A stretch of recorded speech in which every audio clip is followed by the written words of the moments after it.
दोस्तों हमारा प्यारा भारत 2030 तक दुनिया की तीसरी सबसे बड़ी इकोनॉमी वाला देश बन जाएगा और आज भारत की बड़ी बड़ी कंपनी भी इसे सच करने में लगी है। क्योंकि अगर हमें दुनिया की टॉप 3 इकोनॉमिक में शामिल होना है तो उसके लिए हमें हर एक फील्ड में ध्यान देना होगा, हर एक फील्ड पर फोकस करना होगा और हर एक फील्ड में आगे निकलना होगा। वर्तमान में भारत बहुत सी चीजों में आगे है, लेकिन आज भी कुछ ऐसी चीजें हैं जिसमें भारत बहुत ही पीछे है। तो आज के इस वीडियो में हम एक ऐसे ही फील्ड के बारे में जानेंगे जिसमें भारत बहुत ही पीछे था, लेकिन अब एक बड़ी कंपनी को खरीदने के बाद भारत इस फील्ड में भी आगे निकल जाएगा।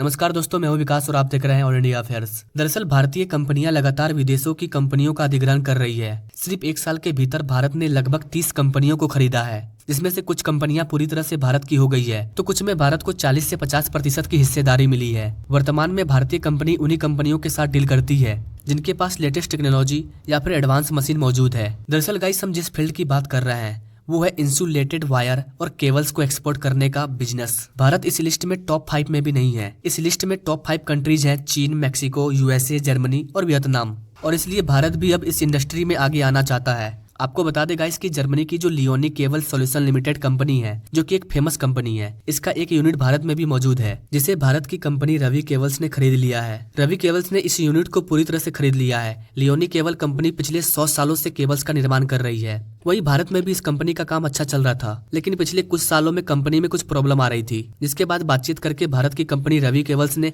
इसे पूरी तरह से खरीद लिया। अगले 2 महीनों में लियोन केबल सॉल्यूशन अपने प्लांट को रवि केबल को हैंडओवर कर देगा। लियोनी केबल कंपनी की बात करें तो ये company gas, oil, chemical, refining factory, renewable energy और इंडियन रेलवे जैसे अलग अलग उद्योगों के लिए केबल का निर्माण करती है। ये कंपनी जिस तरह से वायर केबल बनाती है, इसकी डिमांड एशिया के कुछ देश, ऑस्ट्रेलिया और यूके में भी बहुत ज्यादा है। और इन देशों के साथ भारत का जो रिलेशन है वो भी काफी अच्छा है, यानी कि अगर भारत चाहे तो इजीली अपने केबल्स को इन देशों में एक्सपोर्ट कर सकता है। इन्हीं फायदों को देखते हुए भारतीय कंपनी रवि कैब केबल्स ने इसे खरीदा है और अब इस कंपनी की ब्रांडिंग भी चेंज कर दी जाएगी।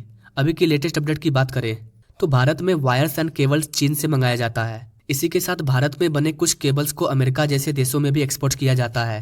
वहीं केबल एक्सपोर्ट के मामले में जर्मनी दुनिया का चौथा सबसे बड़ा देश है। इसलिए हम कह सकते हैं कि जर्मनी के कंपनी के द्वारा बनाए गए वायर की डिमांड बहुत ही ज्यादा है। और अगर हम जर्मनी के इस कंपनी की टेक्नोलॉजी ले लें तो हम भी ऐसे केबल्स बना सकते हैं और इससे अच्छा बना सकते हैं। इसका सबसे बड़ा फायदा हमें ये होगा कि इससे हमारे बनाए गए केबल्स की मांग भी बढ़ेगी और आने वाले कुछ सालों में हम भी केबल को एक्सपोर्ट करने वाले टॉप कंट्रीज में शामिल हो जाएंगे, जिससे कि हमारी जीडीपी में एक बड़ा ग्रोथ देखने को मिलेगा, जिसके जरिए हम दुनिया की तीसरी सबसे बड़ी अर्थव्यवस्था बन जाएंगे। रवि केब केबल भी पिछले 2 दशकों से भारत में केबल का निर्माण कर रहा है। ये कंपनी डोमेस्टिक, औद्योगिक और कुछ स्पेशल मार्केट के लिए वायर्स और केबल का निर्माण करती है। पहले ये कंपनी कुछ ही तरह के केबल बनाती थी, क्योंकि इसके पास अभी की जो लेटेस्ट टेक्नोलॉजी है वो एडवांस मशीन इसके पास नहीं थी। लेकिन चूंकि अब इसने लियोनी केबल सॉल्यूशन को खरीद लिया है तो अब ये हाई क्वालिटी की केबल बनाएगी और इसे एक्सपोर्ट भी करेगी।